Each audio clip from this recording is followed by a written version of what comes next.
back to our workshop. Now it's time for our third panel. This panel is called Oppression and Emancipation in Citizenship. This time we have Professor Lucero Fragoso. She's a postdoctoral research at Institute of Aesthetic Research of National Autonomous University of Mexico. She earned her BA in International Relationships at Colegio de Mexico, and in her PhD in philosophy at UNAM. Her lines of research focus on cinematographic analysis, political cinema, and contemporary political philosophy applied to issues such as corruption, democracy, and citizenship. And we have Professor Alex Hager. Well, we have Professor Alex Hager, is a professor with a shared line of appointment in philosophy at University Studies at Portland State University. He regularly teaches topics at social and political philosophy, the philosophy of children and captain, and science and society, and has just developed an online course in computer ethics. Much of his researches focus on ethics of immigration. His monograph Against Border Defense Opens Border, and Towards a Cosmopolitan Ethics of Immigration brings political philosophy together with research of mobility and borders from the social sciences. A major goal of his monograph is expose to the base of methodological nationalism and propose alternatives, categories, and sites for thinking about migration and justice. Again, we're going to have 20 minutes to expose our papers. When we left 5 minutes, I will raise this card. When you have 5 minutes, 1 minute, I will raise again this card. Professor Lucero, when you want to start. Good afternoon for all. I'm going to read my paper because my English is not so fluid. So I begin. The purpose of this essay is to provide an explanation of the kind of responsibility citizens have for structural corruption. The premise supporting our argument is that in a practice of repeated domination, such as structural corruption, citizens who are not involved in corrupt transactions do have a political responsibility that their role as beneficiaries of their society impels them to assume.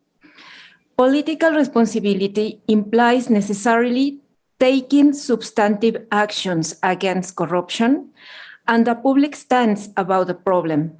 It also entails coordination with others aimed at dismantling the very structure of corruption, that is, a process of self-inclusion of individuals in common life. The first section is titled A Structural Problem. What we intend to demonstrate throughout this chapter is the operation of a general background structure which is closely related to the link between the state and citizens, and to the practices, meanings, and appreciations that this link detonates. Considering from this broader perspective, corruption is a structural phenomenon not restricted to individual behavior and actions, which includes laws and institutions, but goes beyond them, which does not imply that institutions do not have a preponderant role redefining structures. Every social system, corruption is one of them, is made up of activities that human agents reproduce in a certain time and place, and contains a structure in a tacit way. Corruption is a social system with its own structure. In this analysis, we use the concept of structure proposed by Sally Haslanger. For her, the structures are networks of social relations that assume different forms according to the cultural and historical context. Social relations, in turn, are shaped by practices and are not always intentional or conscious. Practices, in their simplest conception, are interaction patterns or behavior regularities. Thus, a social structure consists of a set of relationships in turn made up of repeated and rooted practices, understanding as practice a behavior depending on certain cultural schemes in response to resources. A structure then is made up of schemes and resources. Schemes refer to blocks of culturally shared concepts and norms through which information is organized and interpreted. An action, thought, and affection are coordinated. A central feature of cultural schemes is that they take on the social meanings of a given context, that is, the semiotic content of various actions, inactions, or status. The meanings embedded in cultural schemes impact on the way individuals interact with each other and on how aspects such as power, authority, or opportunities are valued and awarded. Schemes can evolve over time and in accordance with contexts, but are in general highly resistant to change. A case illustrating the function of cultural schemes in society, whose influence can be even stronger than that of the legal system in the behavior of citizens and state authorities, is a political scandal in Guatemala at the beginning of 2015. Media and judicial officials denounced a network of corruption in customs in which businessmen bribed public servants in exchange for paying a more lower tax rate than the officially established. This case was called La Línea, the line, because public servants communicated with businessmen through a special telephone line by which alternative payment of taxes was administered. These events became enormously relevant because the International Commission Against Impunity in Guatemala, instituted by the UN, made public thousands of telephone recordings that involved Vice President Roxana Valdetti and President Otto Pérez Morales. Both resigned from their posts under public opinion pressure and citizen demonstrations.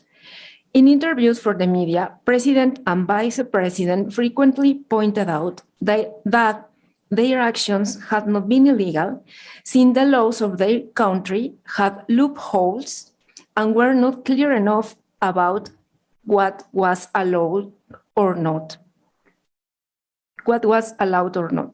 According to the statements of these officials, abuse of power stems from a certain ambiguity in the rules that regulate the conduct of public servants, so that as long as this set of laws is not entirely explicit, those who hold public office will be pushed by an irresistible force to a fraudulent proceeding.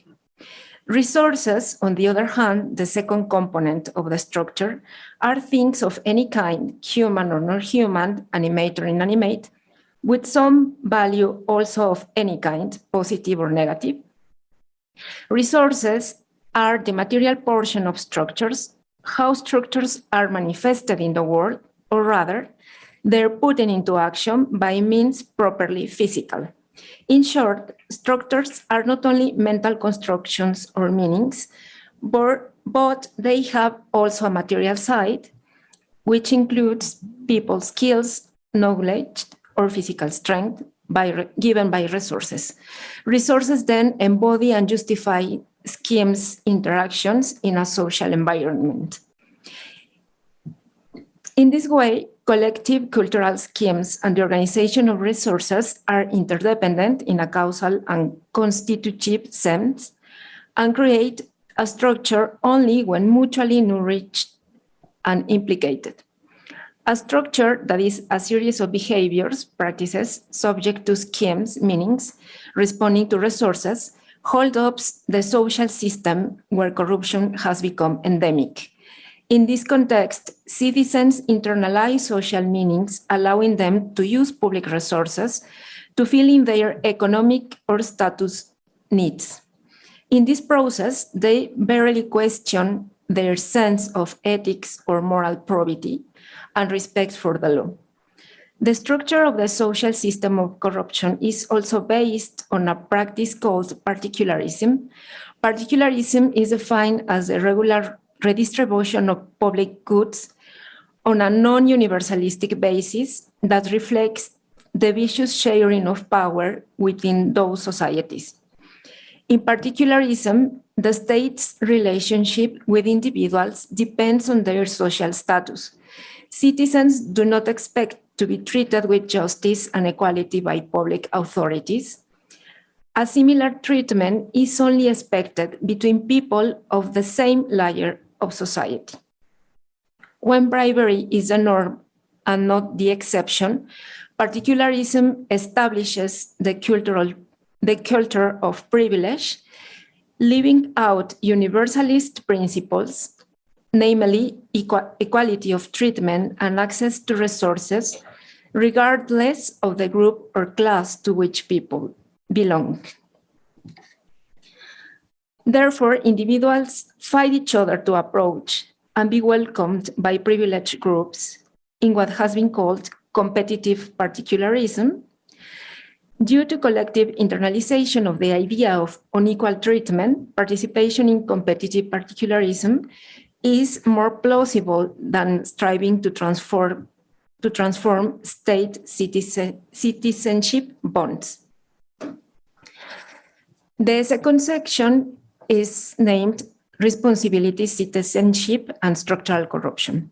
The purpose of these sections focuses on a possible answer to the question for the responsibility of citizens for structural corruption when they are whether they are direct participants or not. The notion of structure as dual confirms that there is really no dichotomy between personal responsibility and structural causes of a phenomenon, since understanding a social system functioning requires the analysis of both elements: structure configuring practices and citizens who shape the structure with their practices. In her proposal about the kind of responsibility members of a society should assume for issues of social justice, Iris Marion Young argues that in theoretical debates, personal responsibility is usually linked to work and family. Citizens are considered responsible just for keeping a paid work to support themselves and their dependents without being helped by other people or by state institutions. This individualistic and self-sufficient approach excludes responsibility for people with whom one shares different social processes.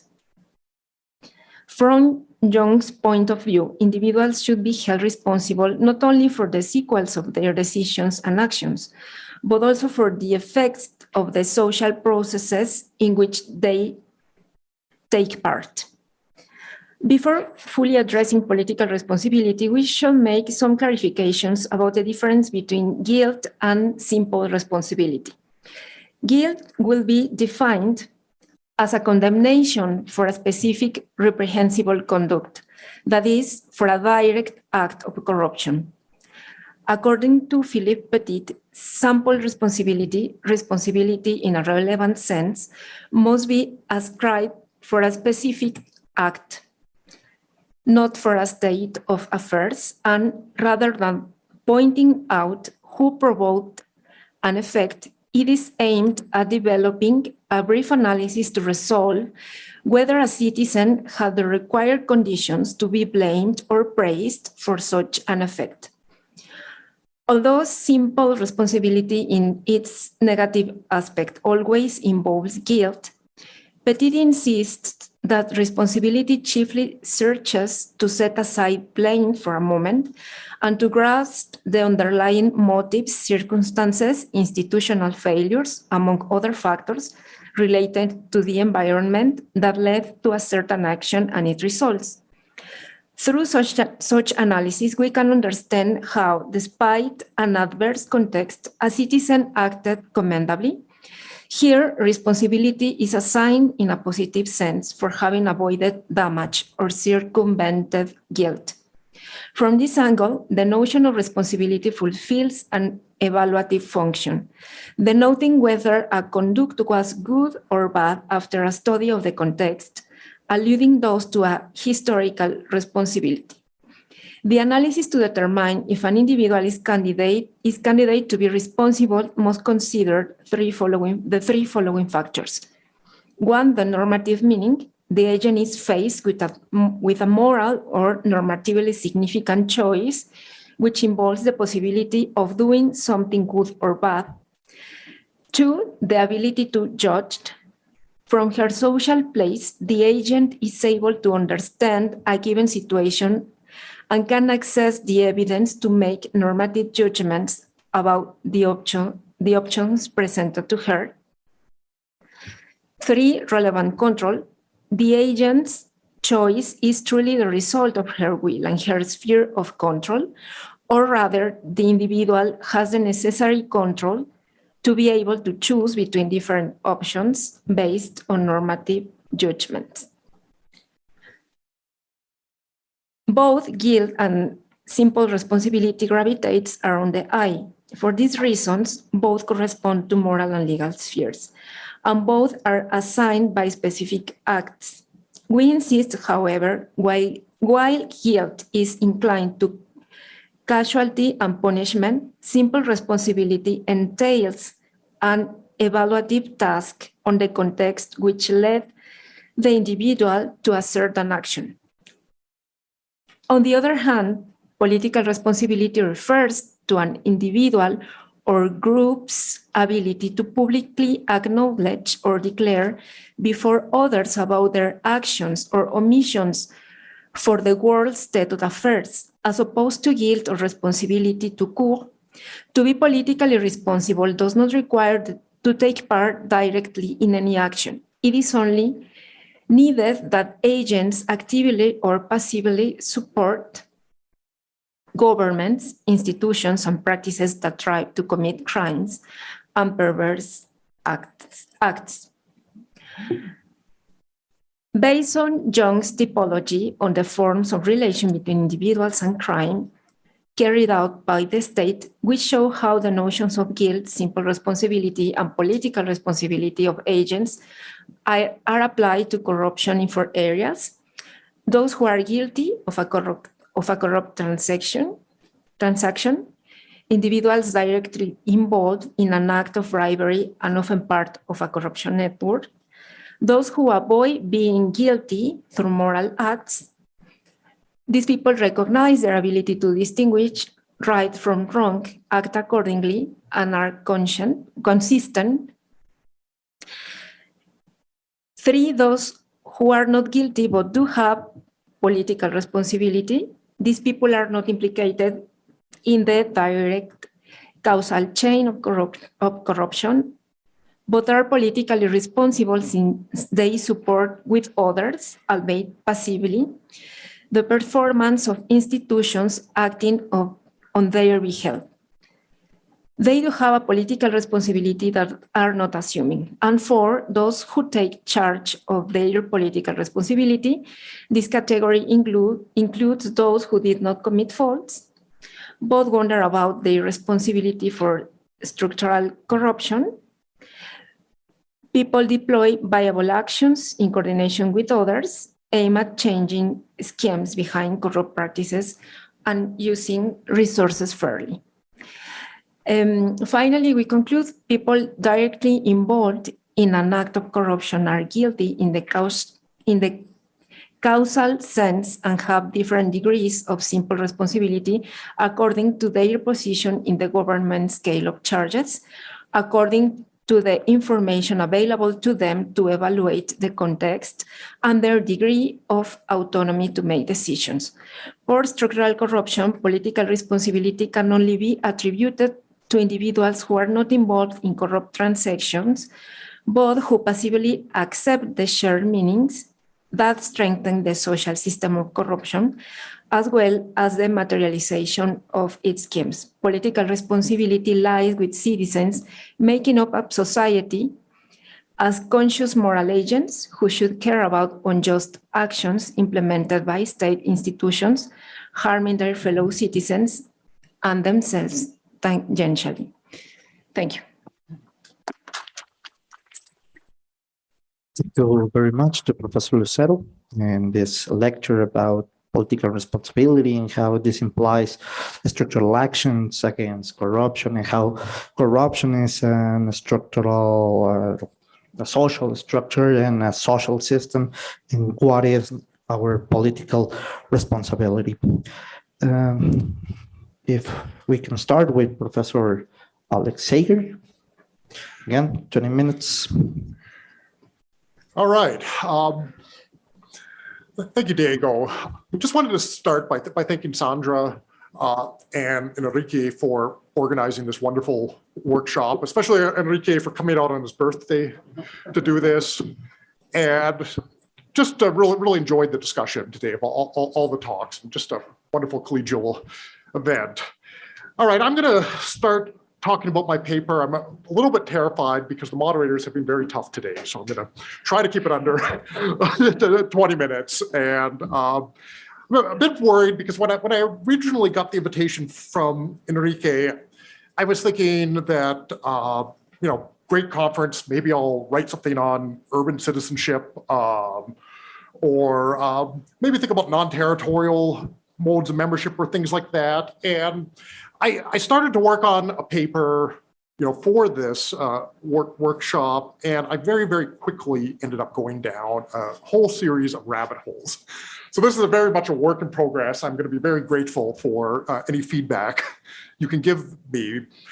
Because one of the things that I don't know if it derailed me or if it pushed me in new directions was, in the past couple of years, I've been trying to read more Africana philosophy. I've been trying to read more anti-imperialist, decolonialist literature, and trying to figure out, how this literature fits in or how I should respond to it as somebody who was trained in a fairly straightforward, analytic political philosophy, context. And I think some of that will come out, though I don't think it's fully integrated, and I'll be interested what you think. So what am I going to do? Well, I want to share some considerations for what I'm calling, it's kind of a reconstructed, what I call a radical Republican account. So drawing somewhat on the work, you mentioned Philip Pettit. I don't think specifically his work on republicanism, but a number of people have mentioned his work there. It's going to be a radical Republican account, and Pettit is not a radical. So it's an account of citizenship, and I'm trying to address two problems that I've been thinking about for a long time. One is the domination of migrants and others by state laws, policies, and practices. And I say others because one of the things I'm going to suggest in the paper is there's actually a very close connection between the ways that migrants are dominated and other groups that are oppressed or marginalized.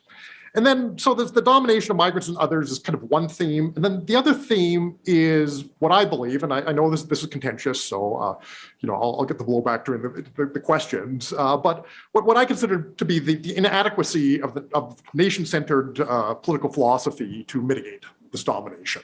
And not just political philosophy, but actually, the nation state is the central political institution. And so these are sort of two problems, and I have a constructive goal as well. And as I say, this is overly ambitious, but we'll see how it goes. I want to sketch a radical Republican account that can help us evaluate new models of citizenship and political organization. All right, that was a mouthful. Let's get started. So why do we need new forms of citizenship? Well, I'm going to suggest sort of the dominant model of citizenship is one in which citizens are conceived as a people. Goes back to at least Rousseau, probably earlier, and a people for a sovereign territorial state. And they're seen as enjoying equal status and relative ethnic and or cultural homogeneity. And furthermore, everybody is supposed to belong to one and only one state. And so we've heard some papers about multiple or dual citizenship. And I think our political philosophy is still kind of catching up with, what to do with the millions of people, in this situation, probably a number of people in this room. And the state in turn is conceived, this is Weber, is exercising coercion within the bounded territory. So I'm going to suggest that that's kind of the dominant model to some extent or other that's been worked with in political philosophy. And like any model that gains traction, it can't be completely wrong or crazy. It's persuasive to a lot of people, and I think it captures some aspects of political reality reasonably well. But in doing so, I also think it causes us to ignore a lot of things that are also going on in the social and political world. And so social scientists have argued that this model falls prey to what they call methodological nationalism. People in political theory, political philosophy get annoyed at me and sometimes tell me it's political statism and whatever. That's the term that has stuck in the literature. And it's the methodological nationalism. It actually refers to, depending on who you're reading, it refers to a lot of different tendencies. But we can broadly describe it as an epistemic bias. So it's a bias in how we kind of understand the world that takes the perspective of the nation state. And as you probably all know, the social sciences, they actually evolved concurrently with this nation state, and they've also often found themselves co-opted into nation building projects. And this model of methodological nationalism, I think, fits fairly closely what I said was kind of the dominant model of in political philosophy of the people, the bounded territory, and the state, and so on and so forth. Well, why is this problematic?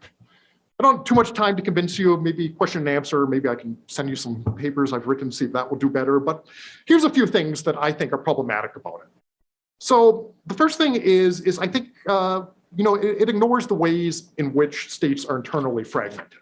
I'm just going to list a handful of ways this occurs. So there's persistence of ethnic minorities or non-standing national minorities, often with parallel institutions within states. I know people are aware of this, but I think it may be more serious than sometimes thought. I think even more significantly, the persistence of indigenous groups that have often been included on inequitable terms, but marginalized and also partially erased, but nonetheless they persist.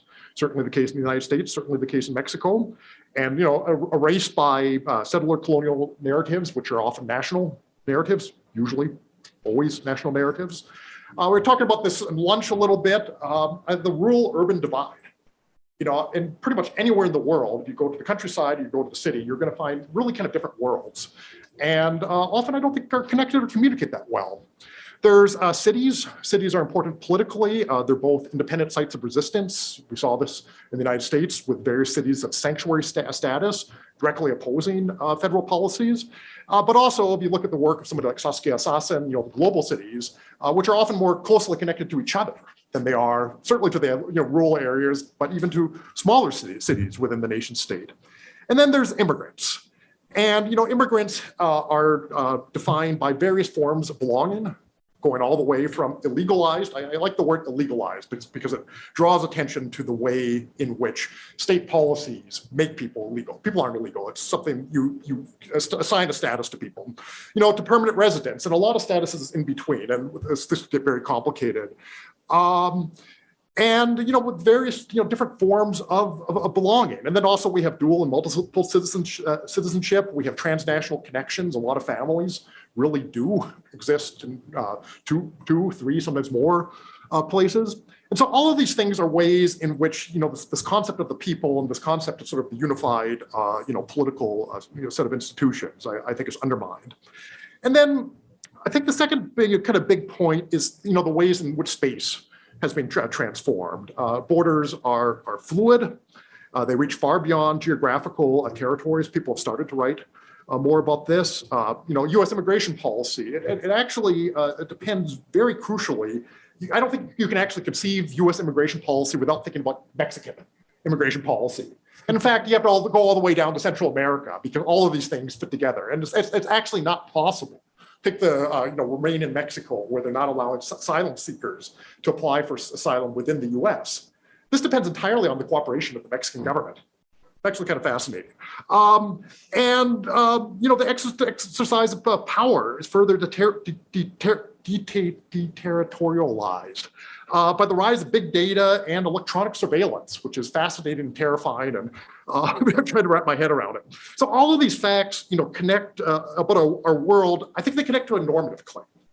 And, my claim is that, the nation-centered model is, it can't support political values such as non-domination, broadly understood as freedom from arbitrary power, since many people who are coerced by the state do not really have, the power to meaningfully, hopefully shape policy or to contest it. And that's kind of, I think that's fairly kind of Pettist and Skinner's and other, neo-Republican thinkers, key things they talk about, but I think throughout Republican accounts. All right, so here's my suggestion. What I want to suggest is an appropriately radical version of republicanism can help us identify failures in democracy and justice and begin to assess alternative institutional arrangements. So what do I mean by radical? Well, I'm going to sort of take a radical perspective. It's one that sees existing structures of power as fundamentally flawed, and then calls for far-reaching structural change. And I think a lot of sort of the neo-Republican work is, it's fairly, dare I say, conservative in that, it takes kind of the status quo as, at least of, their idealized liberal democracy is okay. And then, suggest some ways of, tweaking it. If it's a radical account, you have to say, well, we need to actually, change the institutional structure in a pretty significant way. And it extends the conviction that the people should be free from domination and that they can actively and contest laws and policies that exercise power over them. And it extends them, the radical account, I think, extends these other accounts, if it is indeed extending, by insisting on the need to expand and empower the demos for disenfranchised and marginalized groups. And you can see why, I mentioned the Africana philosophy and, the decolonial and imperial literature and a lot of the literature on immigration, because those are all groups that have been defranchised or continue to be disenfranchised and marginalized in different ways in different places in the world. So here's some features of the radical account, and this is me just kind of reconstructing from different thinkers. It's anti-racist. And again, I'm drawing here on actually the Africana Republican tradition, thinkers like Frederick Douglass and Martin Delany. Melvin Rogers has a really nice piece about it, and he writes kind of describing these thinkers about how they approach republicanism. This is actually a quote from his article. To enjoy liberty requires not merely freedom from the arbitrary whim of particular agents of laws that limit arbitrary power, but a transformation of the system of cultural values in which Blacks occupy a lower position of worth. And so it's not just tweaking things, it's figuring out how a whole group of people who have been told, identified as no possibility of participating in institutions, of just changing the culture so they can move in. And so this involves, at least I suggest, centering the Black experience. I think this is especially true in the United States, but I think it's actually true in a lot of other places, including the assertion of rights that have been and continue to be systematically denied. And this is, I think, a big part of the Black Lives Matter movement, which, again, US-centered, but has had a lot of traction around the world for interesting reasons. And it means we can't assume a unified abstract people, but we actually have to face the notion of, how the notion of the people has served an ideological function by, in this case, avoiding, the realities of racism. All right, second, radical republicanism, it's anti-colonialist and anti-imperialist. And in international relations, the state model in which, every sovereign state enjoys, equality, this sort of idea, people have argued, and I think this is right, it hides how colonial and imperial legacies remain, granting many states only the facade of self-determination. And I'm influenced here by Adam Getachu's wonderful book, World Making After Empire. It's really, she focuses on figures like Kwame Nkrumah and Eric Williams, and their calls for a post-colonial federalism, with the idea that this would help ward off, the domination from imperial states. And I think there was a lot going on in these periods about sort of alternative ways of political organization that I think sadly didn't get as much traction, but maybe there's still something there. And so the commitment to anti-imperialism and anti-colonialism, it actually connects to the need for radical republicanism to also be, and I know this is controversial, but I'm going to say it, that it also be anti-nationalist. And here I'm drawing on scholars such as Mahmoud Mamdani, Radhika Mongia, and Nandita Sharma. And they all draw attention to how nationalist projects in former colonial regions adopted the colonizer strategies when they turned into nation states. And the strategy particularly of divide and rule and continuing to separate people through really racist social and legal categories and hierarchies, pretending one group of people is the people, the nation, when, in all of these cases, there were multiple groups of people. And in particular, nationalists constructed categories of belonging, where some groups are seen to exemplify the nation state, whereas others, despite longstanding residence or, recent immigration, were treated as outsiders. And so finally, radical republicanism, this is the other, point. So we have anti-racism, thank you. We have anti-nationalism, anti-imperialism, anti-colonialism. And then the other move I want to make and connect this, I don't know if this works, but I'm going to go for it, is it takes the migrant as a central subversive figure. And here I'm quoting Mongia's book.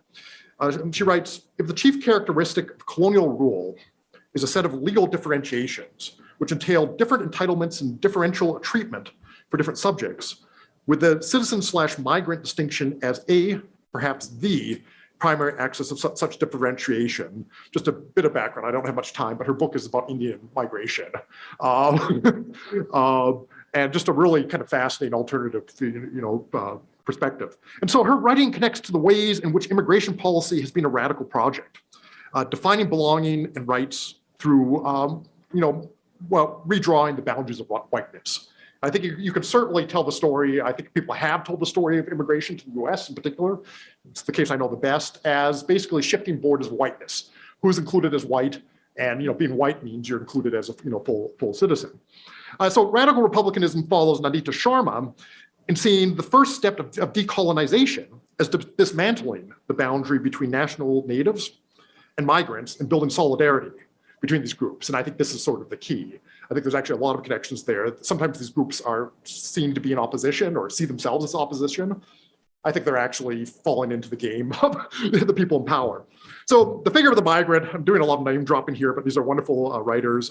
So this takes the figure of the migrant, takes the phrase from Thomas Nail's book. It's useful because migrants not only draw our attention to the real world complexity of belonging, which also has an element of exclusion, but also through their political action, actively contest and claim membership. And this is one of, I think, the fascinating things about migrants, including illegalized migrants. They often insist that they do belong through overt political action, but also through the fact that they're actually essential parts of many societies. So let me summarize the features of this radical Republican account and then make some very, very brief remarks. So it has a participatory imperative, and a contestatory imperative. That's basically, neo-Republican, mainstream thought. But I'm adding to that, the claim that it also has an anti-oppressive imperative. And so we can't, we actually can't be ahistorical or abstract, but we actually have to be attuned to the specific oppressive structures, legacies, histories, and so on and so forth. And we actually have to put combating oppression at the center. The world is not whole. Society is not, a great place that just needs to be tweaked, but rather it's systematically advantaging some over others. And then to this, the ability to wield power over people, it actually needs to be combined, with people being able to have a genuine say, over how power is wielded. And so for territorial governments, I think this means that you really have to figure out how to grant everybody equal status. I think there's some very promising things to say about jus domicili. I'm an open borders theorist, so naturally I would think that's the case. But I actually think greatly opening borders is part of that. But I think there's a lot of other things we need to be thinking about. So we have to think about a count a political organization that, in my views, is going to involve new forms of transnational and perhaps deterritorialized governance. We have to think more about different forms of local government. We've heard some really interesting, papers today with, some thoughts about that. And, we need to figure out how these will have, mechanisms for accountability.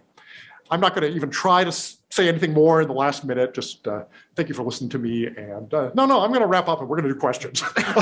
So thank you, everybody. Thank you very much, professors. This lecture about radical Republican citizenship and how this domination of migrants and this dominant model that you point out. So we're open microphones to questions and here in attendance and people in Zoom. I guess we have people in Facebook and YouTube. Am I right? So if someone wants to point a question, Professor? Thanks. They're both two terrific papers.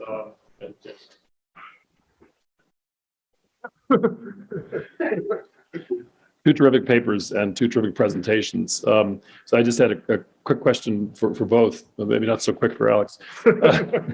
But I thought that was a really interesting parsing of questions of responsibility. I've never seen such a good breakdown of possibilities and options and structures. I did wonder under category 3, you talked about those who are not guilty but do have political responsibility. And you said these people are not implicated in the direct causal chain of corruption, but are politically responsible since they support with others, albeit passively, the performance of institutions acting on their behalf. And I think you went on to say more specific things like they see crimes being committed, but they don't report them and things like that. So I like the structure, of the argument a lot, but I did sort of think maybe you were being a little too sort of easy there. Maybe under the conditions, the costs of reporting would be too high. But I would have thought that there's some guilt that attaches to not reporting crimes that are being committed, even if it's excused because the consequences of reporting would be too substantial, perhaps. But I did think that category 3 you described did sound to me like there were wrongs being committed, and therefore there's some guilt in the sense of wrong being committed, even if perhaps given the power structures, maybe it's excused. That was just a kind of minor comment. Should I ask both questions or just well, just for Alex, I thought it was wonderful, and you think you're right. Republicanism, as it tends to exist in places I'm familiar with, I think it's I wouldn't say conservative. It's progressive in the same way that Rawls is progressive. I mean, if we instituted property-owning democracy, we would eliminate wealth inequalities over the course of generations. That would be radical. And who knows how much of your agenda that would help to address, because you'd have wealth being redistributed across generations to all families. You'd have, wealth, it would be a radically egalitarian society that's described under the heading of property-owning democracy, or Rawls requires liberal socialism. Yeah. So let's not forget that liberalism and republicanism are actually extremely progressive by the standards of our time. So that was one thing. But I really do wonder, the social welfare states seem to have grown up with states. They seem to have grown up in particular places. I do worry that your utopian inclusion, your sense of a global demos, Shatnov uses this phrase, premature cosmopolitanism. It's somehow, how do you build the solidarity that would be necessary to sustain such a global demos as a solidaristic entity without an institutional infrastructure, or just by opening up the institutional infrastructures? I mean, the real world consequences of what you seem to be proposing would seem to have to do, with the AfD in Germany and populist backlash. And so I worry in a way that this kind of agenda goes too far too fast. It's not going to go anywhere very fast, but it is utopian, and I guess you're offering it as a utopian theory, and based on your reading of these very interesting and important texts, which I applaud you for. So I guess I really do wonder whether there's more radical possibilities in the Republican and the liberal democratic theories that argue for the perfection of social justice within the nation state. It does seem to me that remains a far more plausible prospect than the kind of global global radical kind of socialism or inclusion that you're calling for. So that's just a reaction. Thank you for your commentary. I think the third category is the most ideal of these four categories because it is almost impossible to find in the real world someone who has not been implicated in a little act of corruption, but this is an ideal type in the Bavarian sense of the term.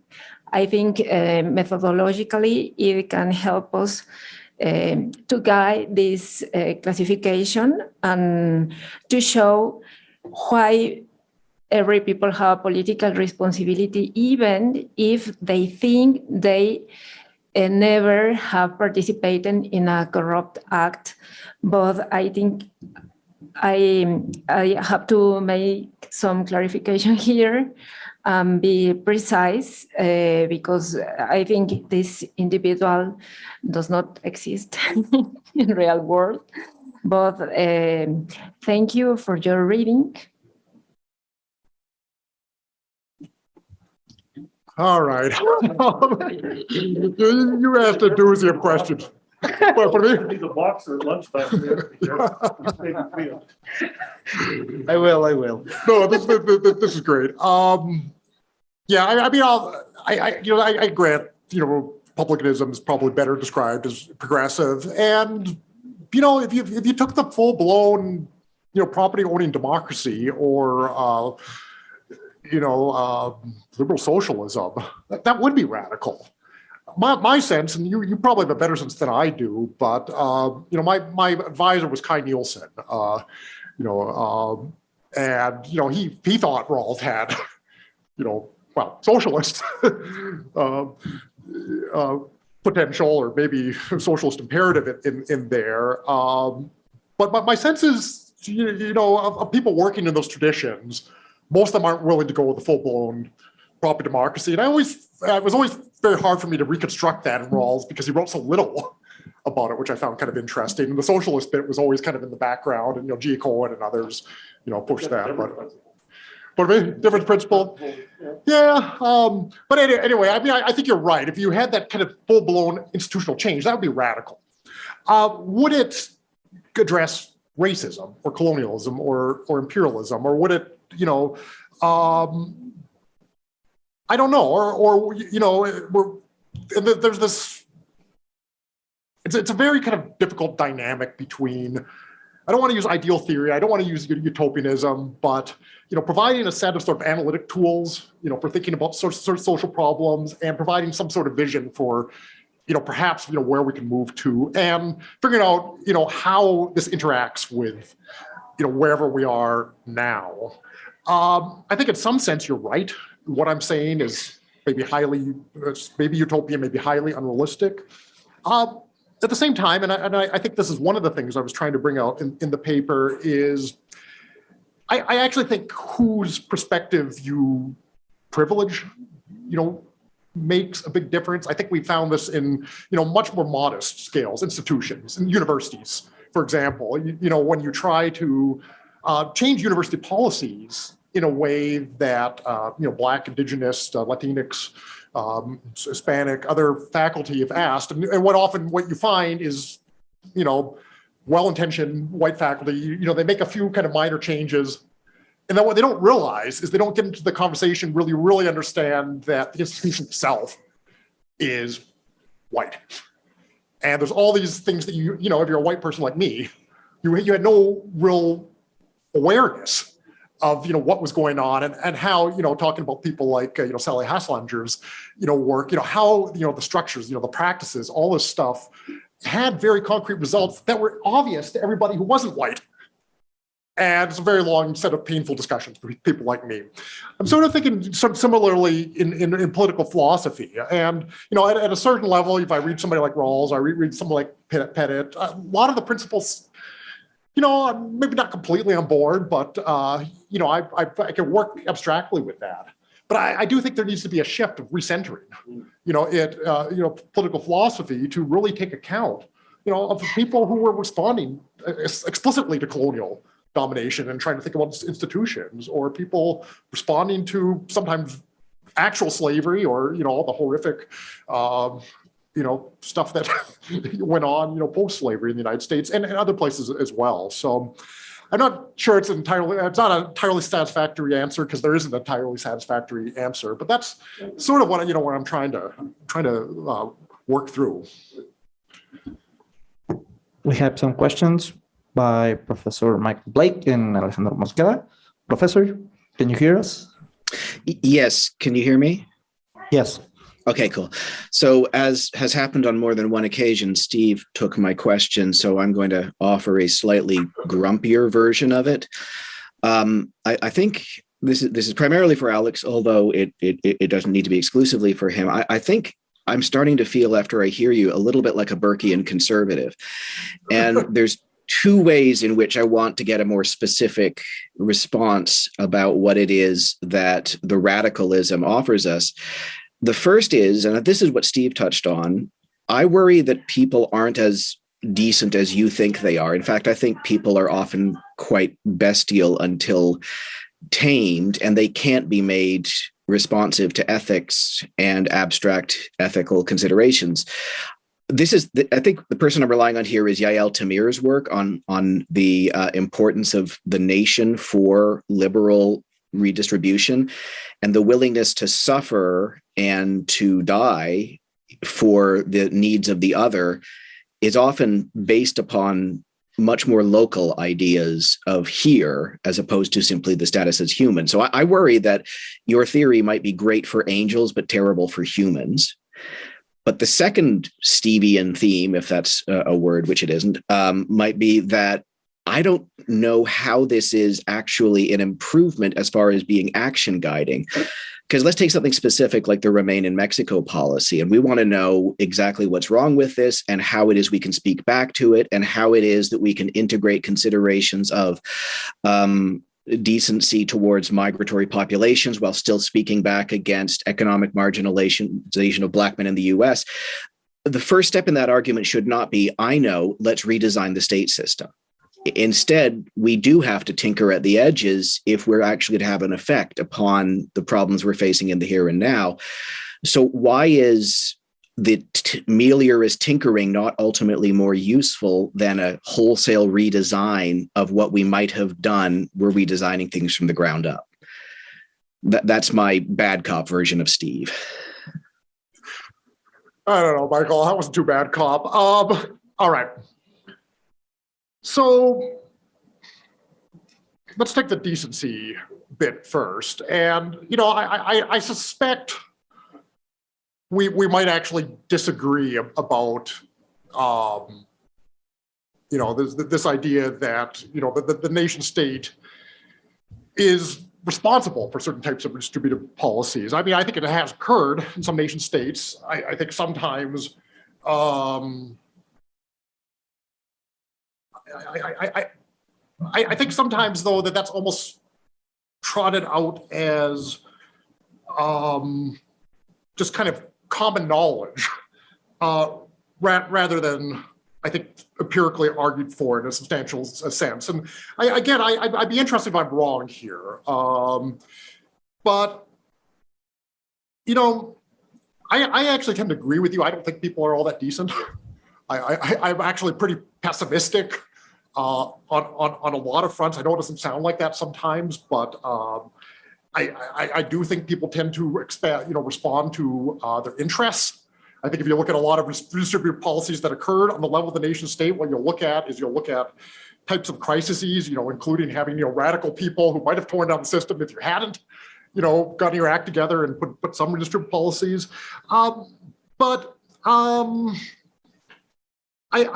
actually think, despite saying that I think people are often self-interested and often competitive and often nasty.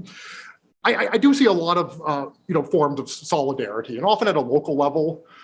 We were in an ice storm, strangely enough, in Mexico City yesterday. It was there was like 2 feet of hail in like a 10-minute period. It was unlike anything I've seen. And I was telling somebody over lunch about the Montreal, the power outage where a lot of Quebec, lost power. And I lived through it. And, what struck me is that most people were incredibly decent and generous in those circumstances. I'll give it another example. If you look at, migrants, let's take migrants traveling up from largely Central America through Mexico. And there are whole networks of solidarity of people helping them at every stage of the way. And they're not co-nationals.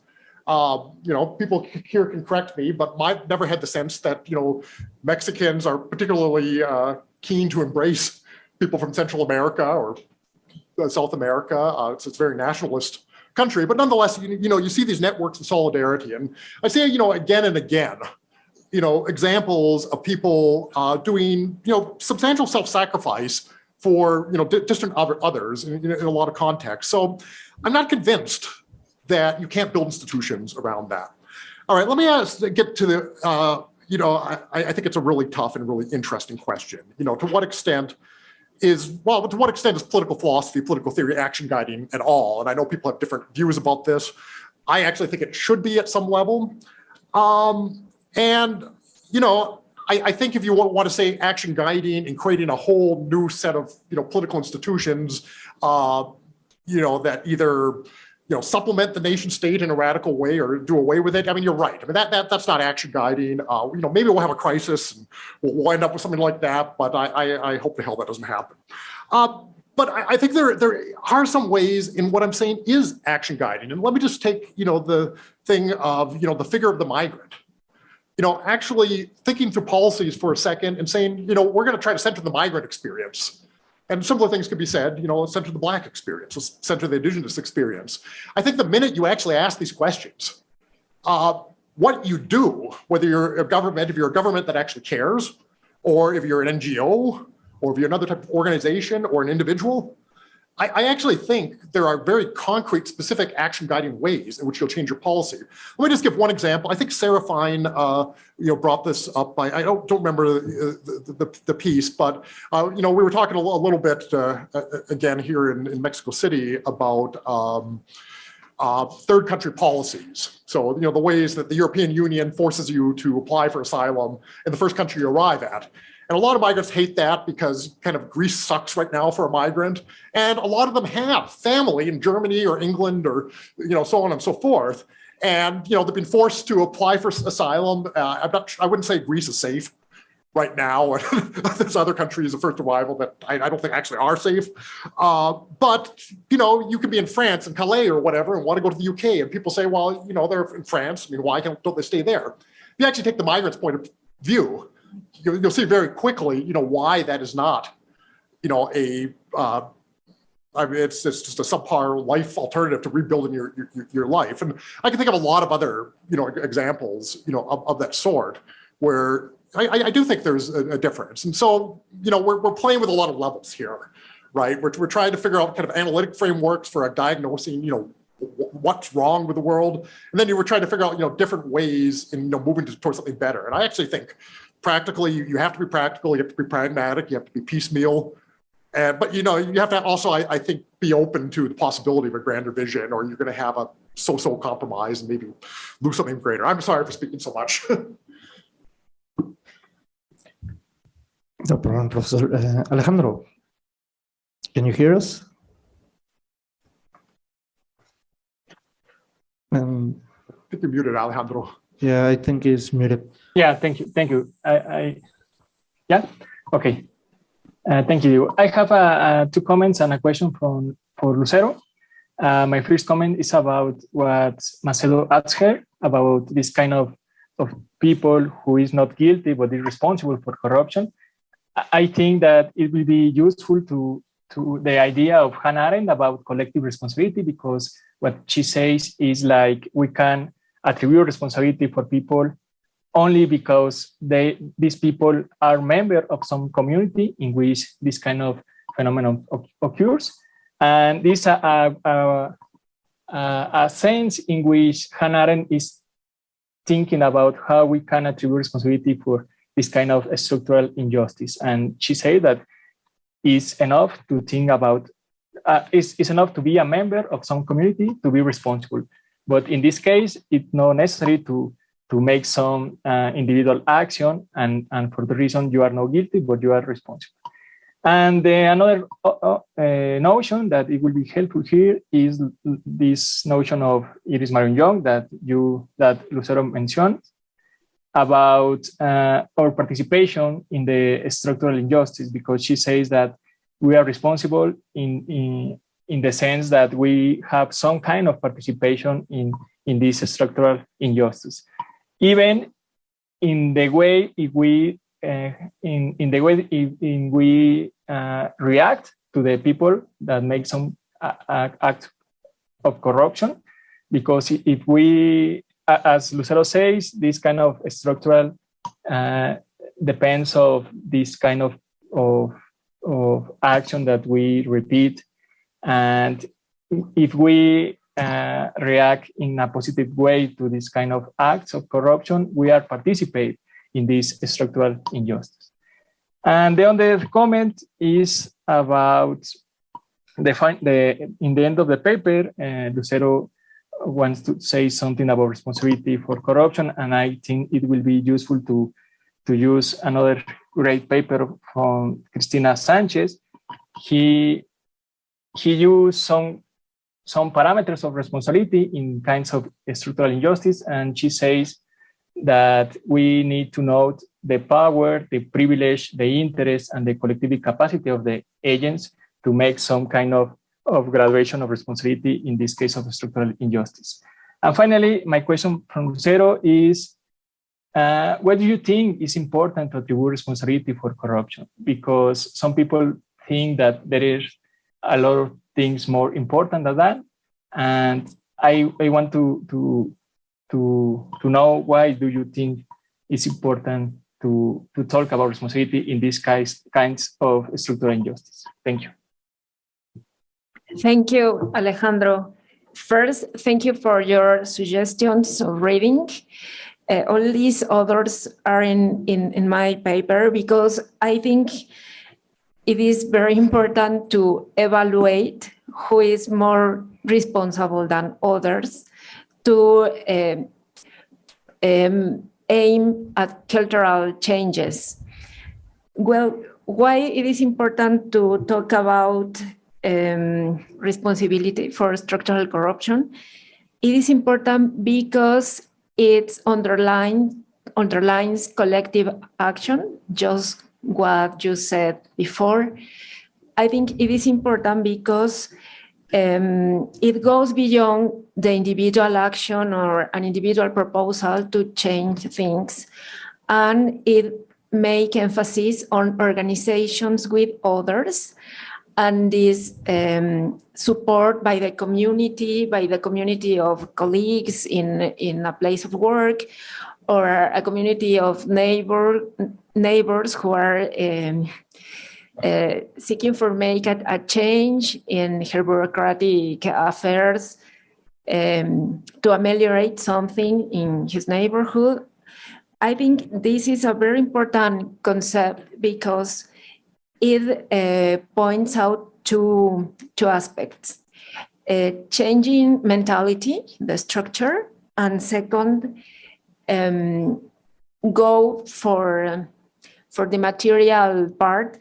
I mean, organizing between people interested, or people who have the tools, the organizative tools in NGOs, in academic institutions, people who has already a history of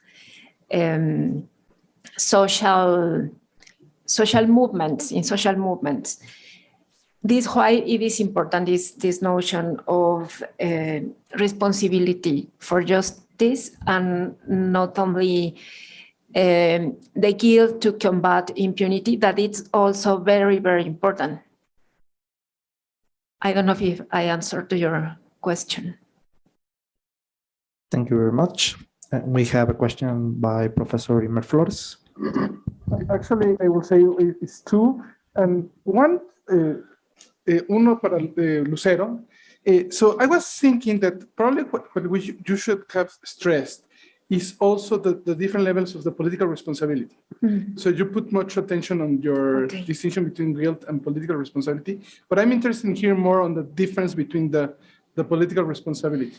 And I think examples somehow will be more helpful to get like the difference between the guilt and responsibility, and then moving through the different phases of the responsibility, political responsibility. I think that will be helpful for the paper.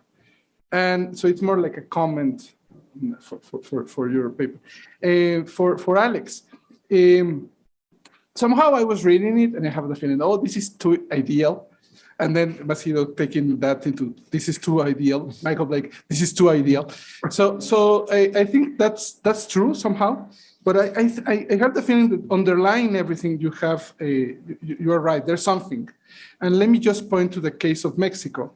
Mexico, I'm not sure if you are aware of this, but the second most populated city of Mexico is not in Mexico. It's Los Angeles. Mm-hmm. So, and we are 128 million Mexicans in Mexico, plus 30-something millions spread around the world, but mostly, I don't know exactly the proportion, but mostly in the US. So my feeling is that this example points to a little bit to your point that the state is not longer the main actor. The boundaries are not longer the main lines. So what can you do of this Mexican trans-territorial nation? Will that work for your argument? I think so, but can you try to develop? Yeah, I mean, it's really interesting. I mean, the history of the United States and Mexico is so closely intertwined. And, you know, a lot of people have written about how the borderlands, it's really distinct, you know, from either central Mexico or, you know, the rest of the United States. And, you know, the cultural and the personal ties along the US-Mexico border are so deep and so long-standing.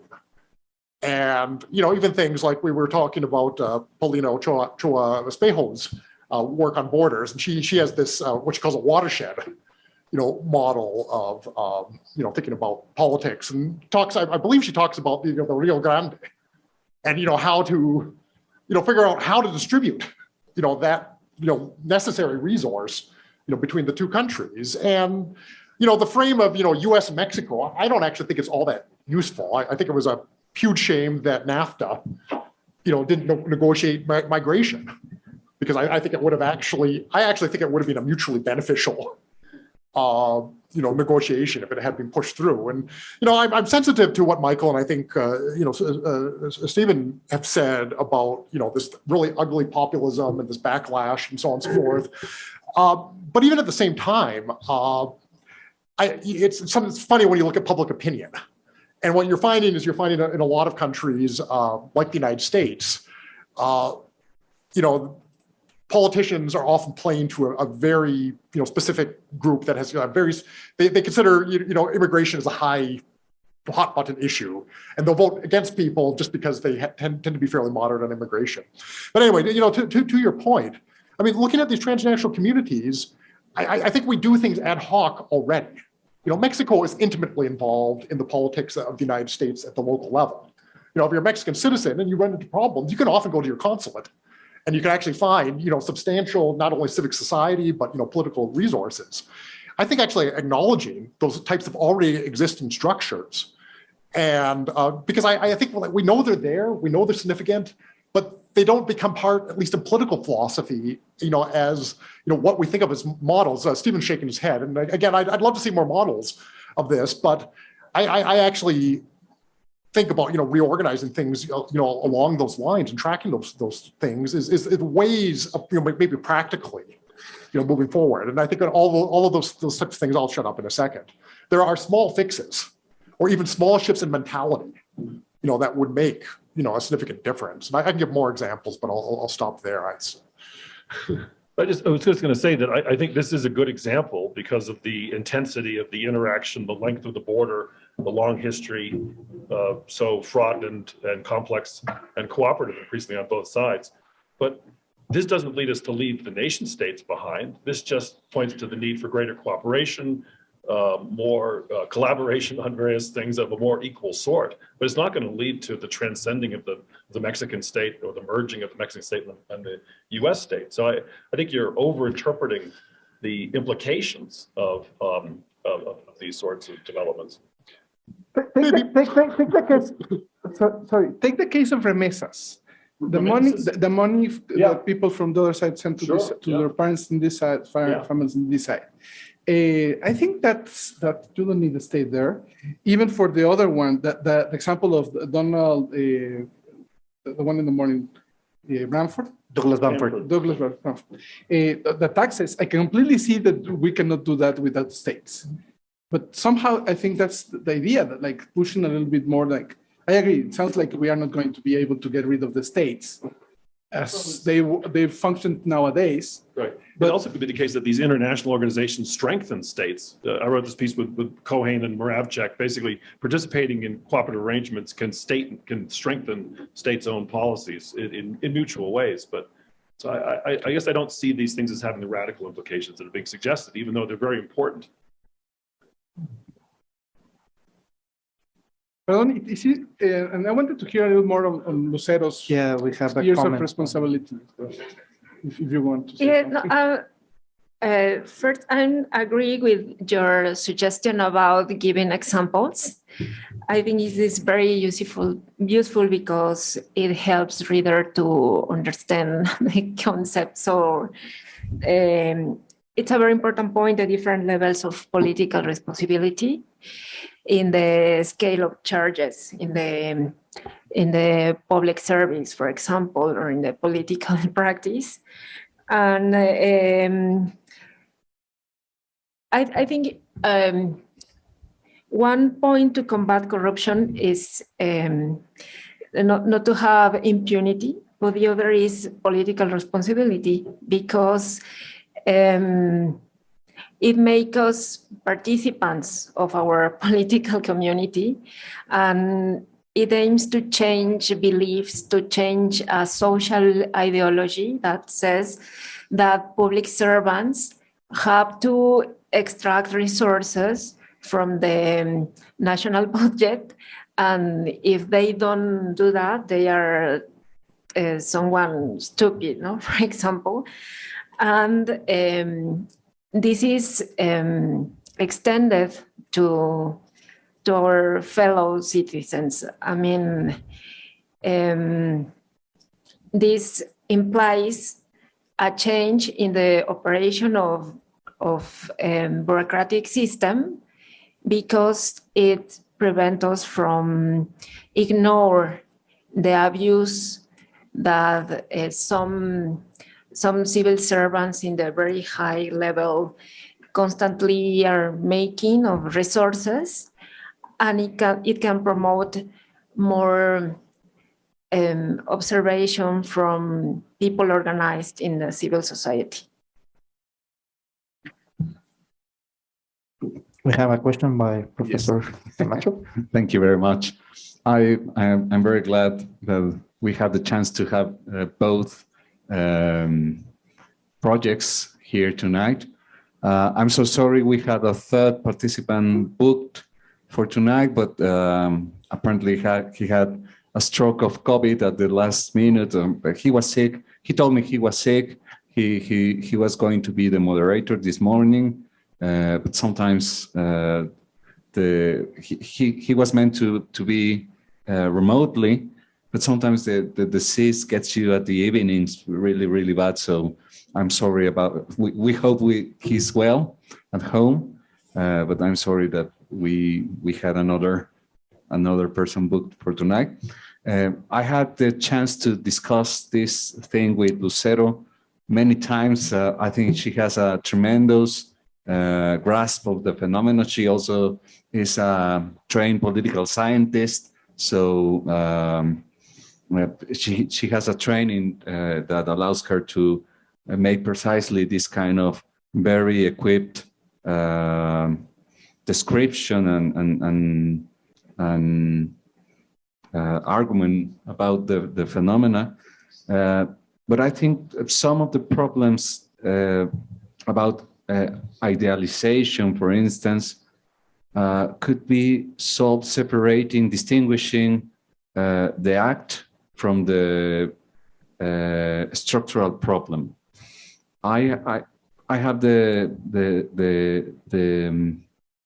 sensation, the idea that despite they are obviously connected, because we are talking about corruption, they need to be taken separately. Because when you deal with the acts of corruption, you are faced with the problem of describing those acts not as lying or as breaking the rules or as gaining money by lying or whatever, but trying to describe that phenomenon as something different and more profound and systematic and persistent. And precisely the idea that helps you to understand those separate phenomena altogether is to treat them as a structure. So when you separate those things and distinguish them, then the distinction I think the distinction will allow you to treat the structural phenomena in a way that you can distinguish different levels of institutional organization and their different liabilities, because obviously it's different to be a medium level civil servant from president of the republic, obviously. But these things, I think the law may develop different strategies to deal with these different levels of liability. Obviously, individuals and corporations that may have a very big influence in the institutions, and then treat completely separate the acts of corruption from the common people. Particularly these acts of corruption that are motivated even for gaining rights. It might be difficult to describe it as virtuous corruption, but there is a lot of people that have to be that need to commit acts of corruption only to deal with the common day institutions. Like going for milk to getting milk from Liconza or even getting married. If you want to get married in this country, there is some at least in the city, pardon me, you need to deal with wedding planners need to corrupt the judge in order to get an advance dating. So yeah. So all these people that have to deal with this kind of corruption, if you treat that phenomenon as only acts, that's my intuition, acts of corruption, you can separate them from the whole thing that you will face in institutionals and even in a political way, as you powerfully suggest. That's my intuition. I think we discussed this some other time, but I'm really interested in what you have to say about how this distinction between acts and structure deals with your account of responsibility. And also for Alex, I'm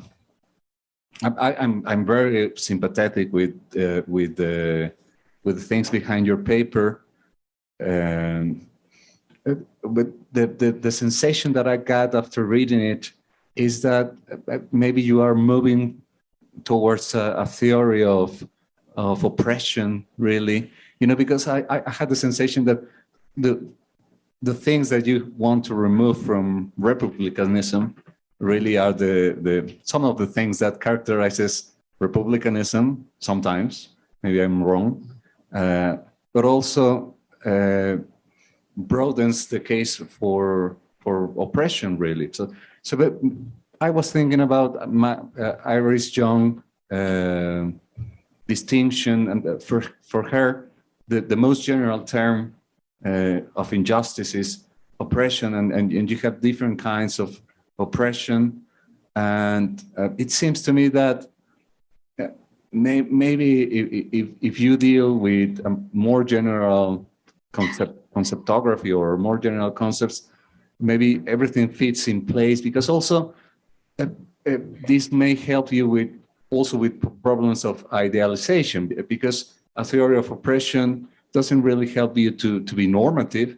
It really helps you to be descriptive and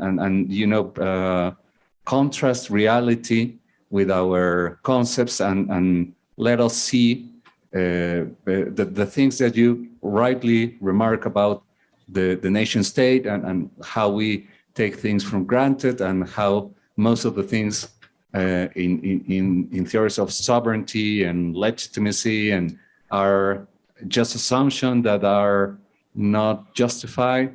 But everything, those kind of things that I think come to light when you use theory in a way that you use it. And then we all have to deal in how to take that kind of account into something that we can use as a guiding action thing. And obviously, there is not a straight answer about that. I think all papers of applied ethics are also like a statement of methodology. We don't know how to rightly mix accounts of injustice or accounts of oppression in order to make them or use them to change or filter or test our normative theories. But maybe if you broaden the concepts, they will fit right into it in a way that clarifies or maybe fortifies your central claim. And thank you very much to you. Lucero?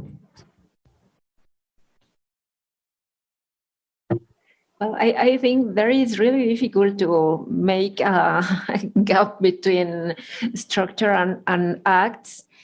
I think acts are permeated by structure, by the ways of thinking, but for methodological purposes, I will do an effort to separate these two aspects.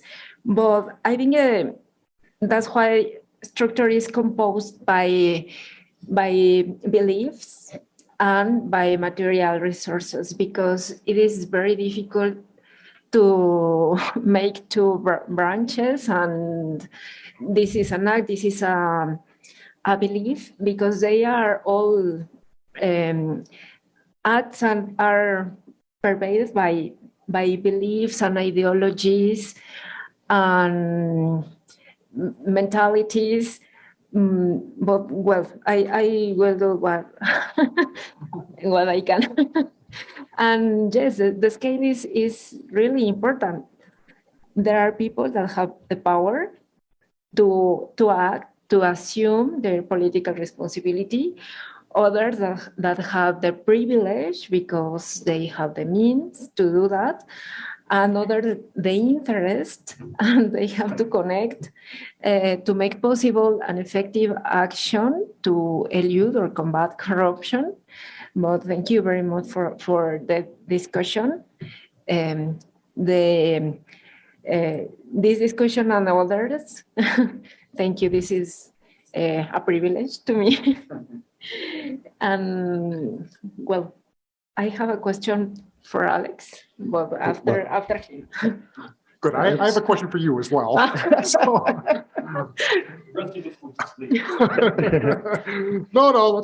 have a discussion. Thank you for all those comments, Enrique. the first thing that occurs to me, and I think may very well be the case, is that I'm trying to do too much. And I need to think about that, or maybe I have to think about how big this project, is, which might be interesting. Your suggestion about moving toward a theory of oppression, at least at the moment, I think I would like to resist that.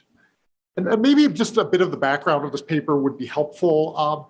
I wrote 2 papers basically kind of using the neo-Republican framework.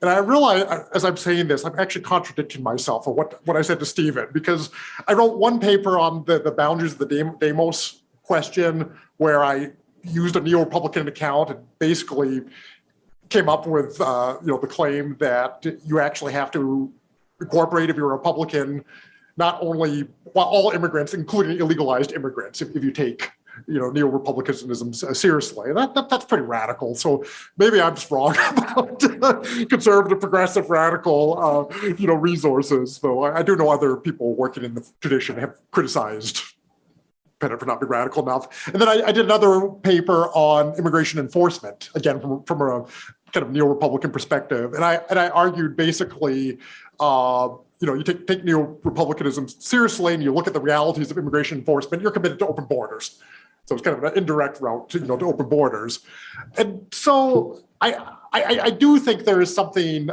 very attractive about. To my mind, the count of domination, which I think is very useful. The whole freedom from arbitrary power, and then to my mind, I guess what I would call the democratic impulse, that if you're subject to power, I realize I'm not being very precise here. You should have a say in how that power comes to be, and you should be able to have a significant means of contesting it. And I actually think those are really kind of powerful and potentially radical insights. But I do think they do connect up to work like Iris Young's work about structural injustice and oppression, because I don't think an individualist social ontology is going to be sufficient to really get at the heart of injustice. I think you actually have to start thinking about structures, you have to start thinking about groups, and that these sort of tools are useful. So I don't know, and I think this comes out of some of Lucero's comments, it's actually very difficult to connect these different levels, and even connecting things like the diagnostic bit and the action guiding bit. So I'm juggling a lot of things. Maybe they'll all fall to the ground and I'll throw up my hands and do something else, or maybe I'll grow an extra limb and get to figure them out. Lucero, do you want to actually, let me ask my question to you, because I think it actually follows up on Enrique's question. And my question to you is actually, I think it may be kind of naive. And what I'm wondering about is the motives for corruption. Because some of the things you describe seem to me to be elites basically getting even richer or more powerful through corruption. So you mentioned La Linea, that scandal, and that seems to me a little bit different than, say, a police officer or a civil service worker taking a bribe.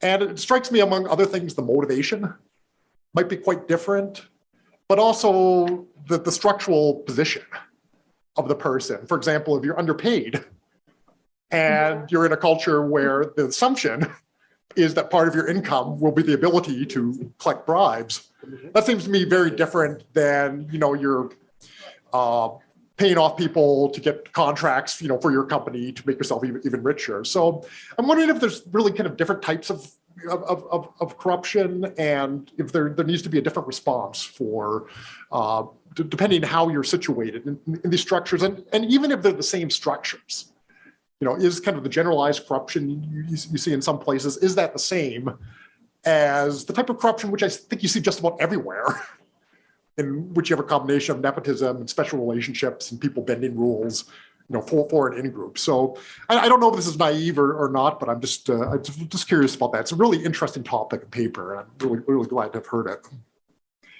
Yes, I agree, because your position in society defines the degree of your responsibility, of your political responsibility, and also the scope of your guilt.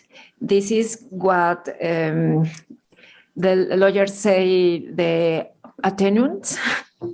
And I think it is very important what you said, because it is not the same an officer that is unpaid, that have to give money to his family, and the political very near to the president, for example, that is protecting himself, arguing that there is a hole in the legal system.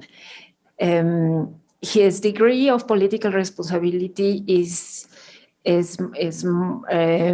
greater than the degree of political responsibility of the policeman and of a common citizen who is trying to solve an immediate problem with bureaucracy. And yes,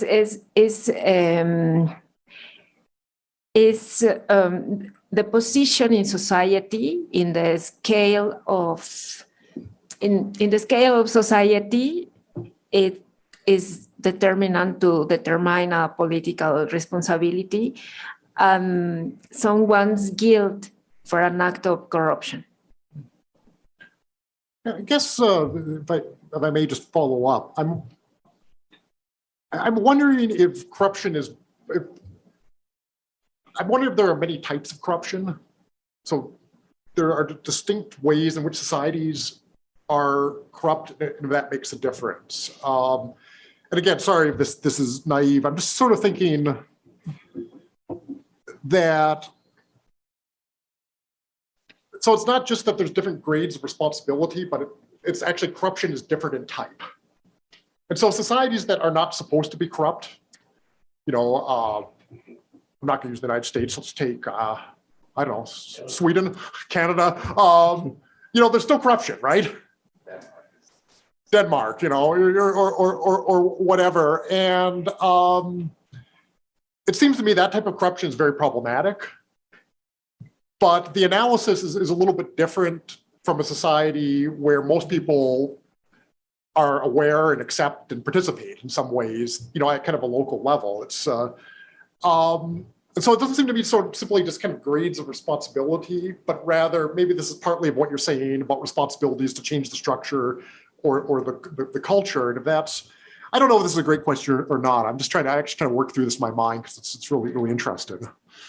Yes, but I agree that there are different types of corruption also. There is the grand corruption in the very high political levels. There is a petty corruption and a gray zone where citizens action. But yes, I think there are different degrees of corruption, and how people is conscious of these actions. This is also important to take into consideration, because people who is acting in an unconscious way, just in the structural dynamic, it is very different than people who is in front of a network of corruption and they know the damage they are doing. Of course, we have to make clear all these differences. Thank you. And my question, I wonder if it is possible, or how can we really get out of the notion and practices of the nation state, this idea of nation state? Because I think before making supranational institutions, it is important to modify the idea that local citizens have about migrants, because they are very skeptical about migrants' rights, and considering them as people equally important as they who are protected by the nation state's umbrella. How can we change these ideas? And the other questions focus on resources. What must be the origin of international entities' resources? Because until now, the UN and all its branches are financed by nation states, by national states. And who could finance these entities, supranational entities? I wonder if enterprises, nation states, individual citizens, how can we guarantee this supranational entities operation? Yeah, great questions. And hard questions I don't have the answer to, but I'll say a couple of things because I put myself in the hot seat, didn't I?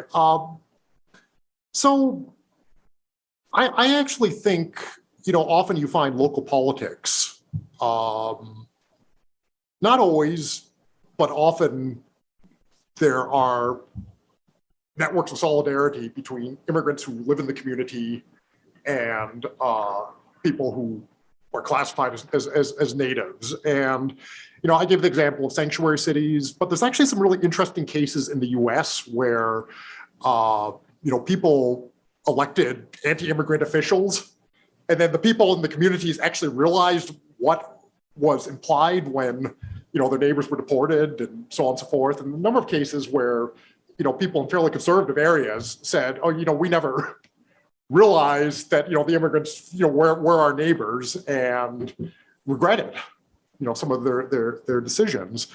I actually think you see a lot of local solidarity. I think you see it in any city, you live in. And this is maybe part of, my, I guess, I'll say conviction that, nation states should be downplayed. I don't know if you should get rid of nation states, but I'm not sure they necessarily, you need larger forms of territorial organization. Does that have to take the form of a nation state? I don't think so. Does it have to take the form of a state? I don't know. I mean, this is a question of political organization. What are the right levels of, nested, authority? And I will say, the one thing, I actually think the nation state as the dominant model is a fairly recent one. I think it's post-World War II. It's the collapse of the empires and, where this became, the norm. That doesn't mean it's good or bad or necessarily, and probably most of us don't want to go back to empires. But I do think there's a lot of different models of political organization, including types of models that could have come out of, the origins of the UN, but, didn't for whatever reason. And I think a lot of it was, powerful states, imposing their will. And that's the reality of politics. Your second question, can you just repeat your second question? It was about how to finance the supranational entities. Yeah, it's a huge problem in the set of institutions we have, right? You want to fund refugees, you have to go to states. And states can say, yeah, we'll fund refugees, but we want to make sure they're in camps, in places where we don't have to deal with them. And we have millions of people in camps funded, by states through the UN. And to me, that's kind of part of the problem of what this is one of the reasons why I think we need alternatives. Because I think a lot of the ways in which states cooperate through international institutions and between each other is suboptimal. It doesn't get at major problems like tens of millions of either refugees or internally displaced people. And so I'm not talking about a minor problem here. I'm talking about tens of millions of people who are not served by the state system. And I don't see any plausible way in which states are going to get together and negotiate a path forward bar, a major crisis. And, Biden had the talks last week, and there was some binding stuff that sounds promising. But so I think we need something else. How do you fund that? And this is the thing, and this is why I said, the model of the nation state is kind of the dominant one. And it's very easy to point to genuine problems, with any alternative. If you want to say, let's, move toward some type of urban citizenship, it's very easy to come up with 5 problems that urban citizenship isn't going to address, immediately. But, funding is I guess it's a question of institutional design. I mean, how can you raise taxes? We had a pretty ambitious proposal about, having, people's, taxation follow, their life trajectories in certain ways. Is there a way of, are there ways of distributing resources between different levels of governance? Of course there are. We do that all the time. I guess the one thing that I would say about states is making funding discretionary on whether states decide to contribute or not. That's a really kind of difficult way to run an organization. You got to feel for the UN people who are thinking, well, we want to, keep people from dying in the refugee camp, but we have to make sure that the United States, is willing, or, we'd love to resettle some people, but we have to go negotiate with each state, to take in a handful of people. So I actually think, we should think about the problems of alternative types of institutions, but we should also keep in mind and, front and center, some of the challenges that states pose. So I'm not really answering your question, but I do think there are ways around this, and how realistic they are. I don't know how realistic any kind of positive change is. We may not have nation states, and it may be worse than that. And I think that's a real alternative if climate change and everything else keeps going the way it is. Sorry for the long-winded answer. Well, there are some questions, comments online. If some, Professor Bernardo. Well, it's a provocation because listening to Alex, when he says, think in a policeman, and if he's underpaid and it's the rule to receive money. And I think that the corruption, political corruption in Mexico is similar to that example, but we could say that political parties are underpaid, and the rule is that if you win a city, the mayor can fund his friends, and that's the rule if you want to compete, to be competitive. And what do you think about that kind of corruption? Because we have a very famous case in Mexico, Rosario Robles, accused of corruption, but she doesn't have the money in her accounts. It was to win elections. And also with the argument that if not, a populist government was going to take power. And finally, it took the power, and the corruption, the revolutionary corruption, the corruption to try not to let the populism arrive, it was not successful, but it was not corruption for becoming more rich, or not always was that. Well, it's about that. Very good point. Corruption for the cause, even if it is a just cause, is corruption. And it is equally damaging that corruption to be richer. I think that this case of Rosario Robles and many others, political actors, even in the case of our leftist party, Partido de la Revolución Democrática, I don't remember the year, 2006, I think. Well, they argued that they accepted money of an an individual, a particular individual, because of the cause, the revolutionary cause. But I think this is equally a bad act as if you collect money illegally to make you richer. I think this is exactly the same thing, and it is not justified.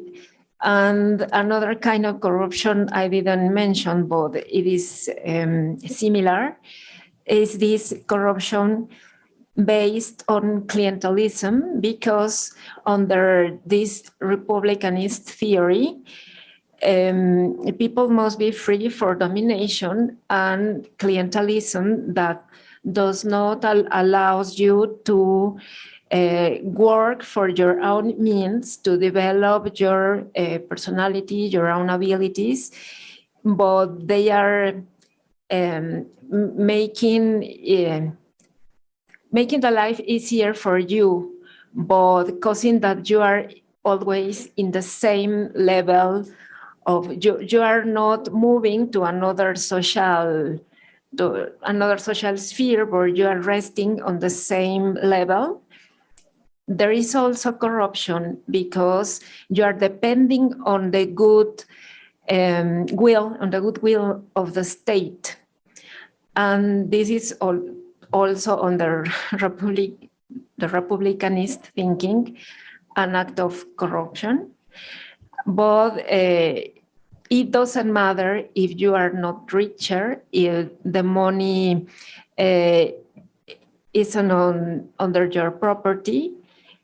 If you collected money illegally for your cause, this is also corruption and must be punished equally. Thank you very much. Is there any more questions online or here with attendance?